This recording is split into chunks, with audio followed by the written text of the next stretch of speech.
Hey guys, it's Holly. So right in front of me, I have a very rare set for someone in my situation, that being someone who does not live in North America. And that set is the LEGO Star Wars 18 Plus set, the Bespin Duel set 75294 with 295 pieces. Now, this set was originally supposed to be a Star Wars Celebration exclusive. However, because of COVID, the whole event got cancelled and this was just released kind of widely, I say very loosely. I mean, it was a wide release kind of in North America only. So this was only available at Lego Shop at home and Toys R Us in Canada, Target in America, and I believe some other store in Mexico, but I'm not 100% sure. And besides that, no one else could get it, which I find very frustrating because Lego said they weren't going to do any more regional exclusives, and lo and behold, we have a regional exclusive. And this is the first time that I've ever been able to get my hands on something like that. I don't have any SDCC figures. I don't have any regional exclusive sets, no Darth Vader busts or anything like that. Nothing special. We don't even get retail exclusives in Australia. Everything is just wide release. So to have this in my collection, I'm very, very happy. And honestly, it was very hard for me to bring myself to actually open the box. And I did build this on stream, and I titled the stream Losing $330 in 1 second, and that is because for someone in Australia to buy this set, there is one available on Bricklink, and it is going for 330 Australian dollars. Now that doesn't mean people in the US that yours is worth that value, because this set isn't very widely available in any other country. There aren't that many listings outside of the US of people that do have this set, which is why it is so much more expensive and so much rarer for someone like me. But fortunately, I didn't have to pay scalping price because otherwise I don't think I would have this set in my hands. So Ash and Flash pulled through and managed to snag me one, and then I paid him for the set and got him to ship it to me, and I'm very, very grateful because this is one of the most exciting things I would say in my Lego collection, having something like this and being an Australian. I know I keep bringing it up, but it really is. You Americans honestly don't know how lucky you have it. So here is Bespin all built, and I have to say it's a tiny bit smaller than I think I expected it to be, and it's definitely a lot weaker of a build than I thought it would be. The structural integrity of it is not as strong as I think I usually see with Lego builds. But before we take a look at that, let's have a look at our two minifigures. So first up we have Darth Vader, and he is exactly the same as he appears in the Death Star final duel, so there is nothing new here besides the fact that he doesn't have that soft spongy cape in this set. He has the more hard starchy one, which personally I like better as I think it's better for display purposes. For example, I have all of my minifigures in my frame, so I'm definitely gonna swap this cape out and put this one in the frame instead. He also does have that great two-piece helmet which looks really good with a really nice face print, and then you've got some scuff markings on the back. His torso is really nice as well, and the big appeal for this Vader in particular is definitely those arm printing, as this Vader only appears in two sets at the moment, that being Bespin and the final duel. Underneath his cape as well, you do have some slight back printing, although you cannot see it with the cape covering it. He also does as well come with his red lightsaber, which is really good to see as well. Now, as much as I love Vader though, the figure I am most excited for in this set is definitely the Cloud City Bespin Luke, because he has only come in Cloud City from what I am aware of, as well as this set. There is also a Lego magazine which I believe has popped up in Europe which does have this figure, which kind of does bring the value down, although because that magazine isn't as widely available, I don't think it's going to affect it too much.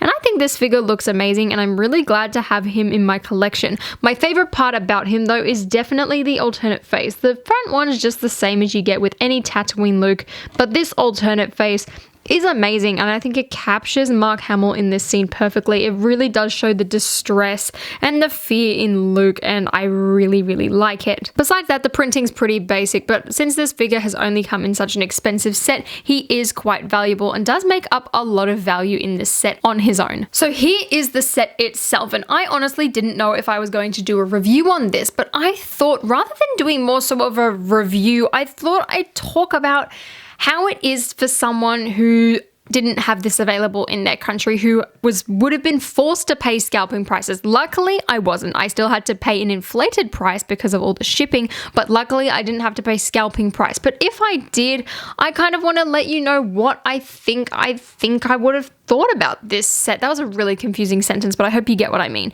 But basically, this set is an exclusive. This was supposed to be for a special event, and that special event was Star Wars Celebration in Anaheim, California. Now, it had been called off because of COVID, understandably so. I'm glad that it was. However, with that event, anyone could have attended. Yes, you would need a lot of money to attend if you lived in a different country, but the fact is, you could attend. I could have bought a flight to LA and gone to Disneyland and gone to this event and possibly gotten this set at that event. It would have meant I got a big holiday and all that, and this would have just been a really cool extra to get. But since that event got cancelled, this set went on sale in 3 countries, and they are all in North America. You had them in Canada, the USA, and Mexico. So all of my Europeans, all of my Australians, we all missed out on this. Now, when I first saw this set, I was very, very excited, mainly because of Vader, but also the fact that this is such an iconic location, and I'm surprised it didn't have a set like this already. It's also a 40th exclusive, and I thought it made a really nice display piece. I can see people putting this on their desks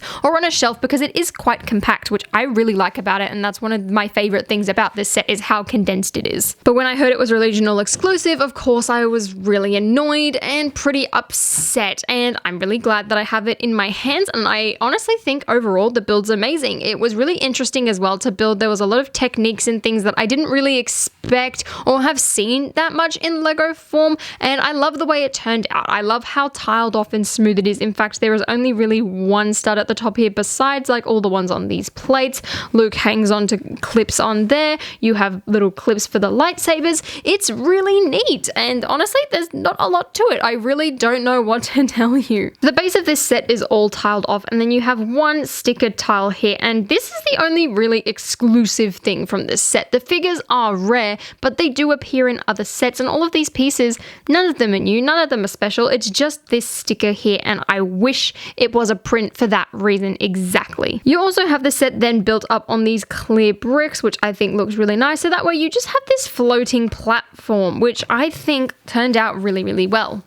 Like I said, I love the way that it is completely tiled off. I think it really benefits it. You've got these great pieces here. You have these really nicely built railings using grey microphones. I found that technique really good. You then have flex tubing to make these archways, and honestly, this was the most frustrating part of the build because it gets you to pre-bend it, and then I just struggled really hard to actually clip it on. It took me quite a while. I was honestly very surprised. You then have this little structure here, which is actually sitting quite off center. I don't know if I just built it wrong or if there's a piece blocking it or whatever, but it does not stand up right. You then have this flimsy section at the front here, which I have knocked off, admittedly, which was a complete accident because it is only connected by 2 hinge pieces in there. This bottom section is also all curved in, which looks really good, and that is just stuck on the side using studs not on top methods. And then you have this big structure at the end, which is where Luke is hanging off. And don't get me wrong, I really love the build of this. I love the use of the pitchfork. I think it looks really good. It's in a really nice scale. I love the swords at the top,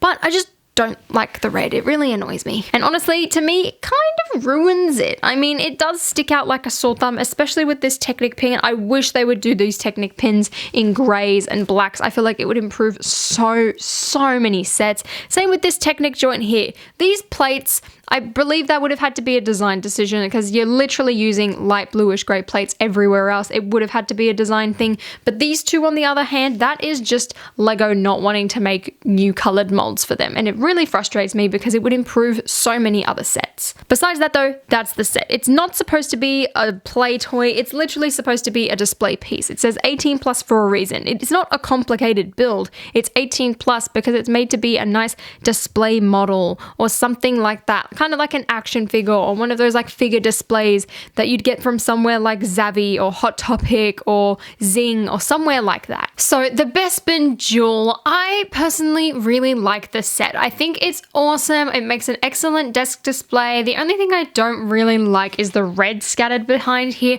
but other than that, I think the set looks absolutely beautiful, and it was a really interesting build. It had a lot of techniques I hadn't seen before, or at least encountered very often, and I really enjoyed it. But But if I had to pay the scalper resale price for this set, I feel like I would be really disappointed. Like, yes, it's a really great collector's item. I'm really glad I have it in my collection. And I did pay more than what most people would have had to pay to get this set, but I'm just lucky that I didn't have to pay several $100s for it. If you want to collect every Star Wars set ever or want to have a rare piece in your collection, I think this is a really good one to have. And if you could get it in a retail store or got it off lego.com, that's amazing. But for anyone in another country, for example, if you're in Europe or Australia or Asia or literally anywhere but North America, would this set be worth it? I honestly don't think so. At the moment, the only one in Australia for sale is listed at 330 Australian dollars. And at that price, it's probably cheaper to still import it off a US seller than it is to buy that one. And if I had to pay $330 for this set, I think I would be disappointed, because as nice as this is and as glad as I am to have this set in my collection, don't get me wrong, I absolutely love it. But at that resale price, it's ridiculous. It's very, very, very expensive. And it's not like it is one of those San Diego Comic-Con sets, because this did have a slightly wider release. And my main problem with this set when it did release was that you're doing a wider release. Why are you only doing it in North America? If you're going to do a wide release, do a wide release. Don't just like limit it to one country. People who say, oh, but that's because the convention was going to be held in the US. Yes, I get that.